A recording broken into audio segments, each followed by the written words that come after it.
Welcome back to Get Connected. I'm your host, Con Jackson. I'm thrilled you're with us. We're here to celebrate the 200th anniversary of Cartagena. But first, we're going back stateside. As you know, immigrants have really made our country great. And did you know there's a lawyers association that helps with immigrants, that they can come in legally? And now to join us is Laura. Welcome to Get Connected. Hi, Con. Well, Laura, first and foremost, I must say you have a really cool job. I know that you're president-elect of an organization called AILA. What is that? AILA is the American Immigration Lawyers Association. We're the bar that the 12,000 immigration lawyers in the country usually belong to if they practice in that area. Laura, what do you find that's common in all the immigrants that your association works with? I think that's an excellent question. And I'm glad you asked that, because I think that's actually a really important thing for people to understand. The thing that I find universal in all immigrants is that the ones that come here as immigrants don't come as immigrants, they come as would-be citizens. They want to be Americans. They're coming here because they believe in our way of life, they believe in our government, they respect the fact that we have opportunity and respect for the rule of law. They want to be part of our communities. Well, Laura, that's certainly a great way to look at it, but when it comes down to the immigrants, what's the biggest challenge that your organization is facing? Well, there's several problems in immigration law today and immigration policy. I think the biggest problem we have is a real disconnect on the public policy side, with people not understanding that all of our problems with illegal immigration are really tied to our lack of a sensible legal immigration system. And where we're seeing that right now is the government has spent significant resources to enforce the immigration laws, to identify, arrest, detain, and remove people from the United States, but they're not doing as good of a job prioritizing the serious criminals, the people who might do harm to our communities, those who might be a national security risk, and instead we're seeing too many people caught up in this net that really pose no threat to the United States, people who are part of our communities, that have U.S. citizen family members, and are really just here to find a better way of life. Laura, what's the call to action with our viewers today? Well, what we're looking at right now is our current issue is this question of prosecutorial discretion. And prosecutorial discretion is the power that any law enforcement agent, whether it's a county sheriff or the Attorney General of the United States, has to decide how to enforce the law to best achieve their goal of protecting and serving their communities.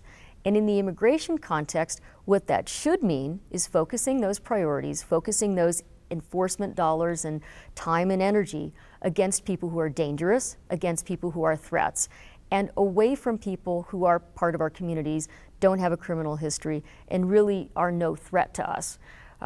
The way I look at it is, if you've got 400,000 seats on the bus, you want to make sure that the first people that have seats on the bus are the serious criminals and the people we're worried about, not busboys or people who are here working in our agricultural industry or people who are part of families and have other connections to the United States. Well, Laura, that certainly makes sense, but when it comes to immigration, what stats would surprise us the most? Well, we can start on the enforcement side by saying that we have almost 35,000 people a day in civil immigration detention, the vast majority of whom have no criminal history, at a cost of about $5 million every single day. The cost of actually trying to deport everybody in the United States, depending on whose numbers you pick, is at least over $200 billion. On the other hand, if we were to take some serious thought and try to reconcile the disconnect between our legal and illegal immigration systems and try to find a way for those people who have been here and are out of status, many of whom frankly have been here for well over a decade, have families, no criminal history, if we were to really get serious about trying to fix this problem, we'd be adding over $1 trillion to our income. Wow, that certainly is expensive. But when it comes to immigrants, why are they more likely to become millionaires in America than us that are born here? Why do you think that is? Well, I think that's your initial question, what we find is universal about immigrants. They came here truly, and I know this sounds kind of sappy, but they came here because they believe in the American dream. They know this is a land of opportunity. These are people who've abandoned everything they're familiar with, their home, their culture, their language, and they've come here to make something of themselves. And by golly, they're going to do it. Well, Laura, in closing, why don't we enforce the immigration policy more? Plus, it seems like it would add more jobs to our economy. Absolutely. I think one of the things you can do is you can start looking at the facts. On a state-by-state basis, your viewers can look at a website called immigrationpolicy.org. And you can see on a state-by-state basis what legal and even illegal immigrants are adding to your economy. We can learn from states who have enforced serious anti-immigration laws, such as Alabama, where they're predicted to lose over $40 million in their state economy as a result of these repressive laws, and understand that state-by-state enforcement, especially repressive policies, don't work. Amazing. Any last words for us, Laura?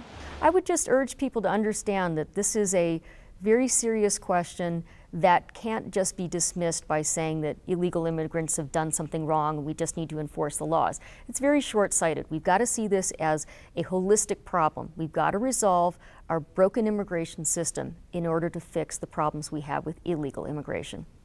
Well, Laura, thank you first and foremost for your passion on this subject matter and joining us today. Thanks for having me. Well, here's a crazy statement I'm about to make. I love America. I was born in America, but I'm telling you, Colombia is a special place. I may even think about immigrating here, or even better, having a second home. And we'll discover what makes this the gem here in the Caribbean, a yet-to-discovered paradise that we will share together when we come back. Thank you so much for watching. Are you tired of negative news? We are. And that's why we're creating a movement. By keeping it real. With what you need to know. It's more than what's happening. It's bringing hope back to our lives.